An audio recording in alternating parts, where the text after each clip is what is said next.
Municipal act 2011। तो चूंकि उसको जानते हैं, उसको पढ़े हैं, उस पर वर्क किए हैं, तो साइमल्टेनियसली दोनों के मिश्रण से कामों को करना मेरे लिए ज़्यादा आसान होगा। देखिए, चुनाव का माहौल है और चुनावी सरगर्मियां भी तेज़ हो चुकी है कुछ, क्योंकि अब से कुछ ही घंटों के बाद चुनाव के प्रचार भी रुक जाएंगे। आज हमारे साथ वार्ड नंबर 21 के प्रत्याशी मोहम्मद शादाब आलम हैं, जिनसे हम बात करेंगे, क्योंकि इन्होंने एडवोकेट से राजनीतिक का सफ़र तय कर रहे हैं। तो हम इनसे सीधे बात करेंगे आपके सामने। सर, ऐसा क्या हुआ जो आपको एक एडवोकेट होने के बाद आप इस वार्ड चुनाव में खड़े हुए?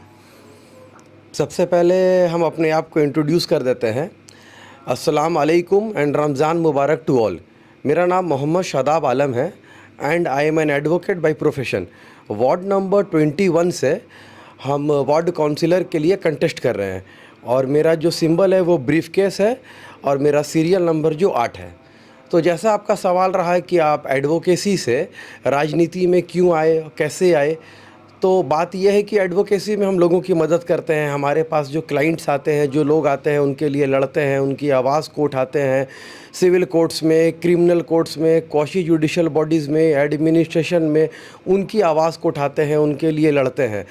तो वैसे ही अगर लार्जर स्पेक्ट्रम पे, ब्रॉडर स्पेक्ट्रम पे अगर सोसाइटी की बातों को रखा जाए, एक लोकेलिटी की बातों को रखा जाए, बस्ती वासियों की बातों को रखा जाए, तो लोकल एडमिनिस्ट्रेशन पे इनकी बातों को पहुंचा सकते हैं, उनके लिए लड़ सकते हैं, उनकी आवाज़ उठा सकते हैं। तो मुझे ऐसा लगता है, ऐसा महसूस हुआ कि एक लॉयर, एक अच्छा practising lawyer who is well versed, जो है सेंट्रल एक्ट से, स्टेट एक्ट से, लॉ से, बाई लॉ से, रूल से, वो जितना अच्छा कर सकता है शायद दूसरे लोग नहीं कर सकेंगे। ये सोच करके, ये एम एंड इंटेंशन से आए हैं कि एडवोकेसी में तो लोगों को पब्लिक सर्विस देते हैं, लोगों की मदद करते हैं, फ्री कंसल्टेशन देते हैं।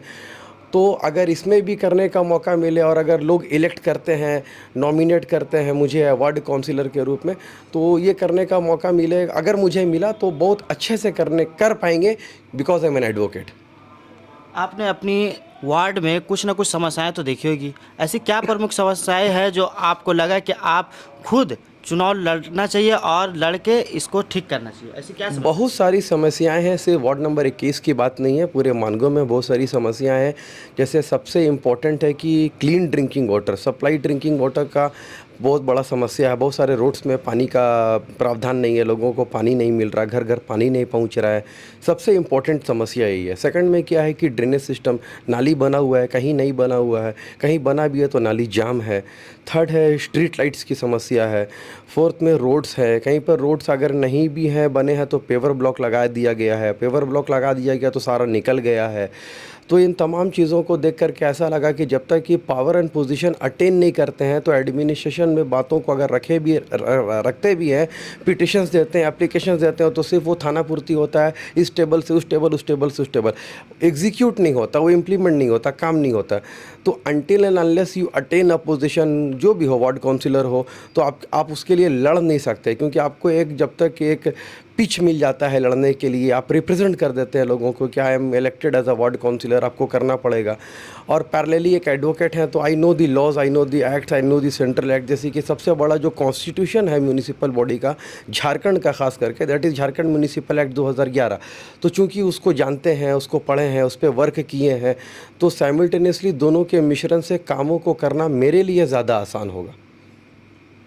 अच्छा, आपके वार्ड में ये भी दिखाया रहा कि बहुत सारे प्रत्याशी हैं। कुछ प्रत्याशी ऐसे हैं जो बड़े चेहरे हैं और कुछ प्रत्याशी ऐसे हैं जो पुराने राजनीतिक विशेषज्ञ भी हैं और कुछ ऐसे हैं जो पढ़े लिखे भी हैं। तो पब्लिक आपको कैसे चुनेगी, आप पर कैसे? आपकी बात बिल्कुल सही है। कुछ बड़े चेहरे हैं, बड़े लोग हैं, बड़े भाई हैं, बुज़ुर्ग हैं, पढ़े लिखे लोग भी हैं जो चुनावी मैदान में हैं, और कुछ ऐसे लोग भी हैं जो पहले से सोशल वर्क कर रहे हैं, काम को करते आए हैं, रोड का, सड़क का, नाली का वगैरह वगैरह करते आए हैं। मेरा उन लोगों से कोई कंपटीशन नहीं है, मेरा उन लोगों से कोई चैलेंज नहीं है। हम सिर्फ एक एंगल लेकर के आए कि since I am a practising advocate, लोगों की बातों को हर फोरम पे रखते हैं, उनके लिए लड़ते हैं, उनके लिए आवाज़ उठाते हैं। तो एक एडवोकेट जो होता है ना, वो मददगार होता है लोगों का, लोगों की बातों को रखता है, लोगों की बातों को उठाता है, लड़ता है उनके लिए। तो ब्रॉडर स्पेक्ट्रम पे एक लोकेलिटी, बस्ती, सोसाइटी की भी बातों को एक एडवोकेट जितने अच्छे तरीके से इन कंप्लाइंस विथ लॉ रखेगा, शायद, please don't take it otherwise, शायद दूसरे लोग नहीं रख सकेंगे। बस इसी सोच के साथ राजनीति में आए, और मेरा कंपटीशन किसी से नहीं है। बहुत अच्छे लोग हैं, अच्छे लोगों ने काम किया है और पहले भी काम हुआ है, और किसी भी काम को नकारा नहीं जा सकता कि पहले कुछ काम ही नहीं हुआ है, हम जीत करके आएंगे तो सारा काम हम कर देंगे, ऐसी बात बिल्कुल नहीं है। और फाइनली ये बात है कि एक वार्ड काउंसिलर के जुरिस्डिक्शन में, उसके अधिकार क्षेत्र में, उसके रोल्स एंड रिस्पॉन्सिबिलिटीज़ में जितनी चीज़ें होंगी उन तमाम चीज़ों को किया जाएगा। ऐसा नहीं कि जो मेरे अधिकार क्षेत्र में नहीं है, which is beyond my jurisdiction, हम उसको भी कर दें, या बोल दें हम हॉस्पिटल बना देंगे, यूनिवर्सिटी बना देंगे, कॉलेज बना देंगे। ऐसी चीज़ों का लोग दावा कर रहे हैं और वादा कर रहे हैं जो उसके अधिकार क्षेत्र से बाहर है, तो हम बोल भी नहीं सकते और वो होगा भी नहीं। तो पब्लिक आप पे कैसे भरोसा करेगी, क्योंकि रोड, नाली और पानी की समस्याएं तो सभी कर रहे हैं, पब्लिक आप पर क्या ऐसा विश्वास करेगी? देखिए, एक बार तो आपको इलेक्ट करना पड़ेगा, और इलेक्ट करके आपको भरोसा करना पड़ेगा, तब जा कर के वो काम को दिखाया जा सकता है। Because action speak louder than the words. बोल तो सभी रहे हैं, लेकिन वो काम को करने का मौका मिलेगा तभी ना किया जा सकता है। और जो मेरे जो क्लाइंट्स हैं, जिन लोगों के लिए मैंने काम किया है, वो क्लाइंट्स बेहतर जानते हैं कि इनके पास केस जाने से, इनको मैटर्स देने से, केसेस को कैसे हैंडल किया गया है, केसेस को कैसे एग्जीक्यूट किया गया है, केसेस का कैसे निपटारा किया गया है। तो वो फीडबैक देंगे कि अगर मुझे चुना जाता है एज अ वार्ड काउंसिलर तो हम चीज़ों को कैसे एग्जीक्यूट करके मुकम्मल करेंगे, ख़त्म करेंगे। क्या चुनाव चिन्ह मिला आपको? मेरा चुनाव चिन्ह जो है वो ब्रीफकेस है, मेरा सीरियल नंबर 8 है, वार्ड नंबर 21 से हम कंटेस्ट कर रहे हैं।